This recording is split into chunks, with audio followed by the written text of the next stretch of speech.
such a lonely place. Now there's all the space, nothing can replace. Letting go of you was my one mistake. Counting every day, no I'm not okay.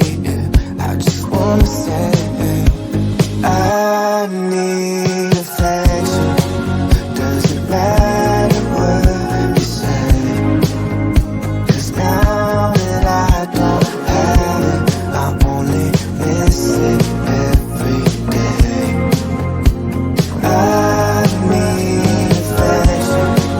Doesn't matter what you say, 'cause now that I don't have it, I only miss it every day.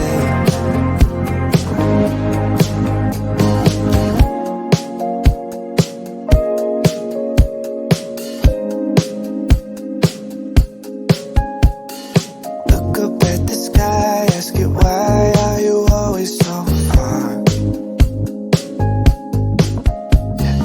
Never thought that I needed light just to see in the dark. Now it's all the space, nothing can replace. Letting go of you was my one mistake. Counting every day, no I'm not okay. I just wanna say I need affection. Doesn't matter what you say, 'cause now that I don't have it, I only miss it every day. I need affection.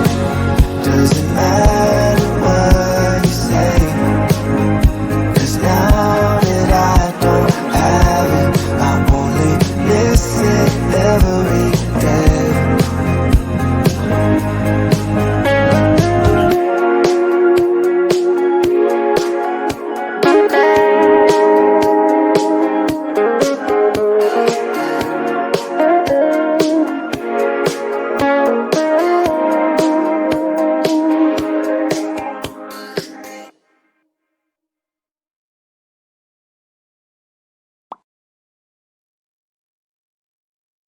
嗨，大家，我是杰西。11月到了，最近的大家过得如何呢？今年过得超快，感觉没有特别做到什么，就已经年底了。这阵子我也抓紧时间来设计跟规划我明年的手账。不知道大家选好明年的手账本了吗？在影片后面的文具开箱，我会顺道说明一下我的2021手账安排。那我们就开始解说一下我是怎么写手账的吧。在月计划的部分，我是使用直式月历，我使用这个模板已经有快1年的时间了，我已经非常习惯这样的一个模板。个人觉得可以简单的把工作与私人划分为2，真的很方便。如果是社会人士，也可以像这样的把工作与私人分开填写。例如11月2号我需要跟公司开会，11月12号我跟同事 A 需要校稿，有关于工作上的事情，我就会填写在左边工作栏的位置。关于私人的行程部分，例如7号跟宾朋友聚会，9号缴电话费等等，则填写在右边的私人栏位里。如果你是学生，也可以分成学校活动及私人活动，还没有尝试的朋友可以试试看哦。再来是月目标跟任务区块。月目标我通常会检查上一个月的月总结，在自我反思后才制定这个月份想要达成或希望能达到的事情。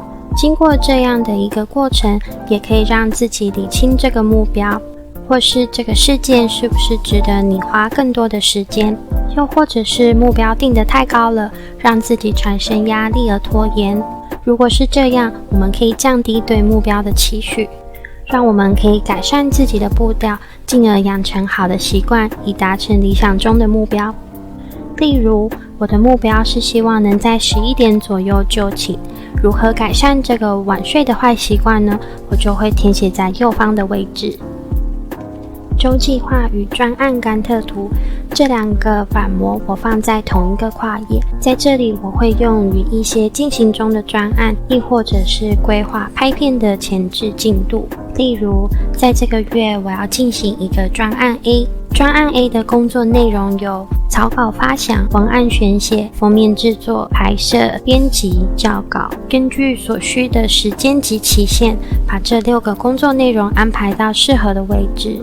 假设我需要在第46周内完成这个专案，我会在右上方的周计划内填写简单的专案重点，并在下方的甘特图内依序写上这个专案所需要的时间与进度。在甘特图的第一个栏位上写上专案名称与整个所需的时程。第二个栏位开始写上每一个工作的内容以及预计完成的进度。下方空白的部分我是安排当月的植物照顾记录，当然你也可以填上你想要养成的习惯打卡，这样一来就不需要重复写上每一天的日期了。另外每日琐碎的行程及待办事项我就不另外再做说明了。以上就是我针对月计划及月目标的一些设定解说，希望这个解说对你有所帮助或更清楚明了我的笔记。接下来让我们一起开箱我近期购买的文具，以及对明年2021年手账的规划吧。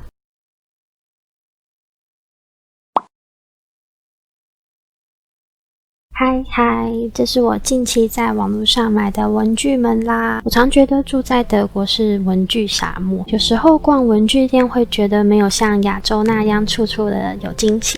这里的文具店会给人中规中矩的感觉，当然还有一些店会进口日本的文具。总体来说，我还是比较喜欢台湾及亚洲的文具店或书局。那来看看我到底买了些什么吧。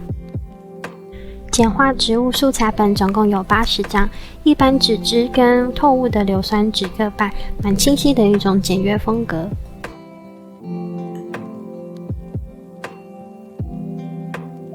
第一个一样是素材本，名字叫极简印象，蛮适合当手账背景的素材。一样有分一般纸质跟雾透的硫酸纸各半，不过这款400张，每一张都不一样哦。德国迷你月历，年初的时候在台湾时有跟礼拜文房具订了今年的月历，有兴趣的朋友可以点选右上角之前的开箱。那我现在在德国就直接从当地网购明年款的咯。这款月历就算没有用完，也可以把数字剪下来拼贴哦。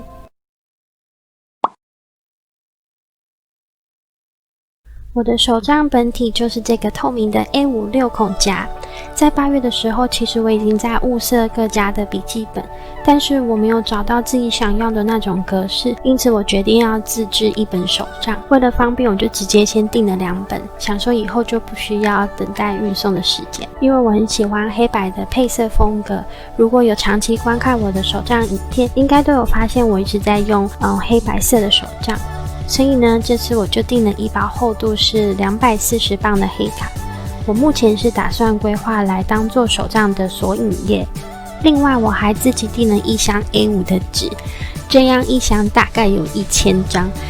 其实它是一包500张的 A4 纸。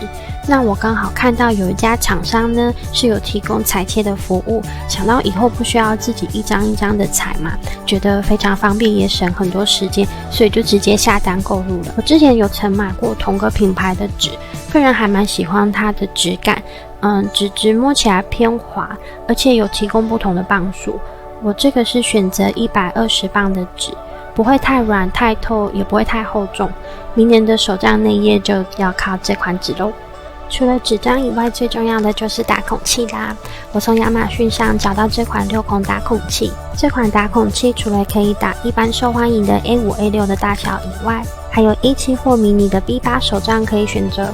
如果要打 A5 大小的纸张，首先要先确认后方调整大小的卡榫有没有定位，确定了后再把下方的胶条拉出来到 A5 的大小，接着把纸张放入打孔器打孔。之后把纸张翻面打另外一边就完成啦。以上就是我2021年手账的规划及想法，如果之后有更进一步的进度再跟大家分享咯。那这期的分享就到这啦，我们下期再见，拜拜。